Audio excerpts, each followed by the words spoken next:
একবার নবী করিম সাল্লাল্লাহু আলাইহি সাল্লামের একজন সঙ্গী ওনাকে জিজ্ঞাসা করছিলেন, মুসলমান গরিব হতে পারে? হযরত মুহাম্মদ বললেন, হ্যাঁ হতে পারে। ডরপুক হতে পারে? হতে পারে বললেন। কমজোর হতে পারে? বললেন হতে পারে। আবার বললেন, মিথ্যা বলতে পারে, ধোঁকা দিতে পারে? হযরত মুহাম্মদ সাল্লাল্লাহু আলাইহি সাল্লাম বললেন, না, আমার উম্মত সব কিছু করতে পারে, এই দুটো জিনিস আমি কখনো প্রাধান্য দেব না।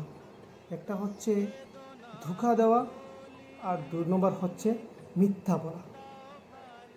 আমার নবী বলছেন, যে এই দুটো জিনিস করছে ওনার উম্মত থেকে খালিস হয়ে যাচ্ছে, উনি গ্রহণ করতে চান না। সে উম্মত হিসাবে এই মিথ্যা বলা এবং ধোঁকা দেওয়া লোকগুলোকে উনি গ্রহণ করতে চান না।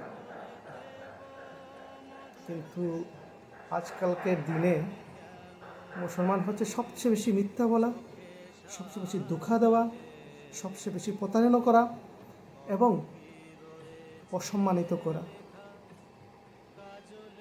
আজকের দিনে এটা হয়েছে। সবাই ভালো থাকবেন, সুস্থ থাকবেন।